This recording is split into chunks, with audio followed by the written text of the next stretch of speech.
This is Auto User Guide, where we help you understand your vehicle better. Today we are covering all information related to major engine services for the Nissan Murano 2015 to 2024 models. Service intervals. Engine oil needs to be changed every 75,000 to 10,000 miles, which comes out to around 12,000 to 16,000 kilometers. If you drive in tough conditions or put a lot of load on your engine, sticking to the lower end of that range is the better call. Engine coolant has a much longer life. The first replacement comes at around 105,000 miles. After that, it needs to be swapped out every 75,000 miles going forward. It keeps your engine temperature in check, so keeping it fresh is something you don't want to skip. Brake fluid should be replaced every 2 years or somewhere between 30,000 to 40,000 miles, whichever one comes first. Over time, it absorbs moisture, and that slowly reduces how well your brakes respond.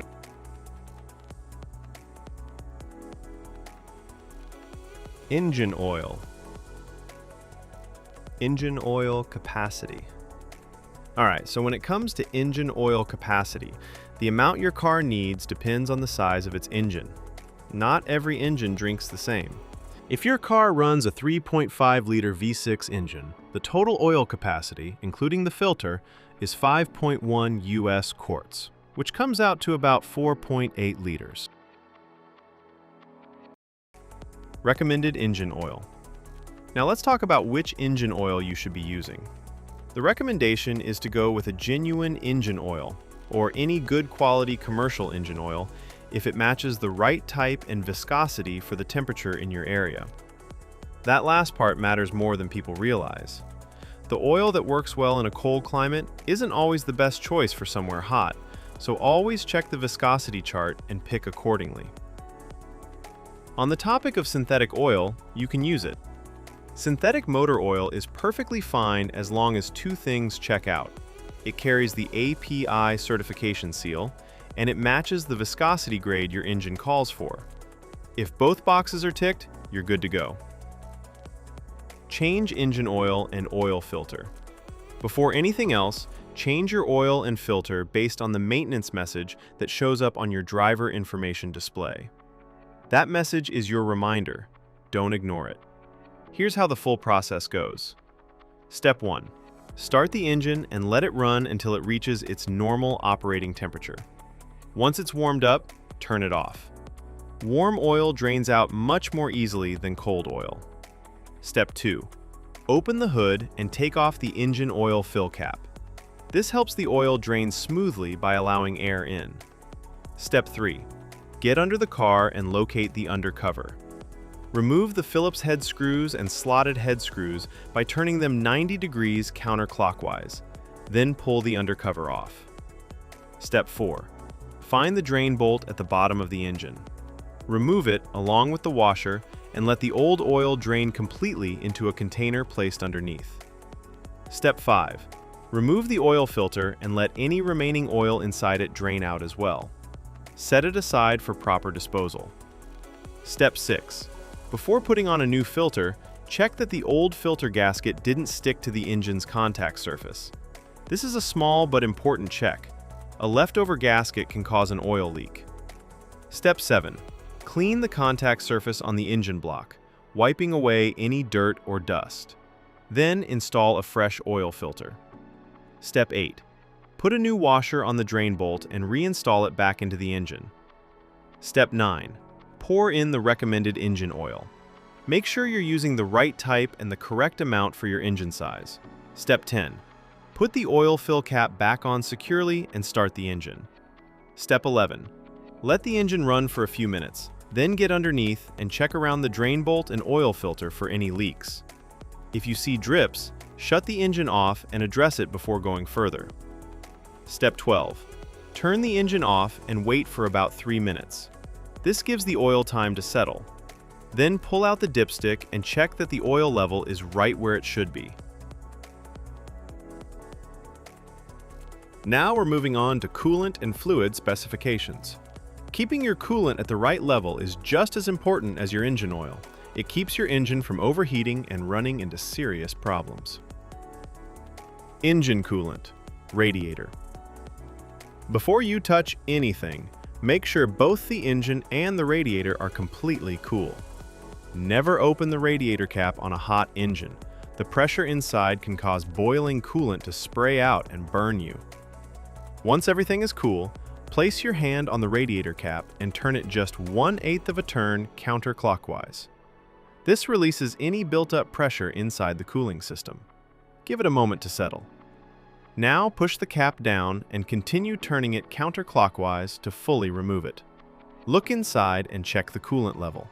It should be right up to the base of the filler neck. If it's sitting lower than that, go ahead and top it up with the correct coolant. Once the level is good, place the radiator cap back on and tighten it fully. Make sure it's secure before you close the hood. Engine coolant, reserve tank.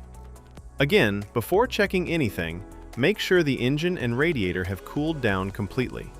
Now locate the reserve tank. It's a small, translucent container usually sitting near the radiator. Look at the side of the tank and check where the coolant level sits. If it's below the minimum mark, add the specified coolant slowly until it reaches the maximum mark. Don't go above it. Once the level is good, take a moment to inspect the cooling system for any leaks. Look around the hoses, the radiator, and the reserve tank itself. If you notice any drips or wet spots, that's something that needs attention before you drive the car. Now, let's talk about replacement of brake fluid. Checking your brake fluid is straightforward. On the side of the brake fluid reserve tank, you'll notice two markings, a minimum and a maximum line. Your fluid level should always be sitting somewhere between those two marks. If the level is at or near the minimum mark, you need to top it up. Don't let it drop below that line. Low brake fluid can affect how your brakes respond, and that's not something you want to find out about while you're driving. At the same time, don't overfill it past the maximum mark either. Just keep it in between and you're in good shape. One thing worth mentioning for those driving a manual transmission model, your brake fluid reserve tank also takes care of the clutch fluid. It's the same tank serving both systems. So, as long as you're keeping the brake fluid level between the minimum and maximum marks like we just discussed, you don't need to check the clutch fluid separately. It's already covered. Tire rotation schedule. Tire rotation is one of those maintenance steps that people often overlook, but it makes a real difference in how long your tires last. Generally, you should be rotating your tires every 5,000 to 10,000 kilometers. If your vehicle manufacturer recommends a different interval, go with that instead. Tires without rotation marks. The diagram on screen shows the rotation pattern for tires without rotation marks. These are also called non-directional tires. Because they don't have a fixed direction of rotation, you have more flexibility in how you rotate them. In this pattern, the front left tire moves straight back to the rear left position, and the front right tire moves straight back to the rear right position. Then, at the next rotation interval, the rear tires cross over, the rear left moves to the front right, and the rear right moves to the front left. This cross-rotation method spreads the wear more evenly across all four tires, which helps them last longer overall. Tires with rotation marks. The diagram on screen now shows the pattern for tires with rotation marks, commonly known as directional tires. You'll notice an arrow on the sidewall of these tires, and that arrow tells you which direction the tire is meant to spin. It only works one way. Because of that, you can't cross these tires from one side of the vehicle to the other. The rotation here is simpler. Tires just swap between front and rear on the same side. The front left goes to the rear left comes up to the front left, and the exact same thing happens on the right side. It's a straightforward swap, just without the crossing over that you do with non-directional tires. Now let's talk about the fuel tank capacity. Your fuel tank holds a total of 19 US gallons, which is equal to 72 liters. Thanks for watching this video. I really hope it helped you understand things a little better. If you found it useful, give it a like. And if you haven't subscribed yet, hit that subscribe button so you don't miss the next one. Drop your thoughts or questions in the comments below. I'd love to hear from you. It genuinely means a lot.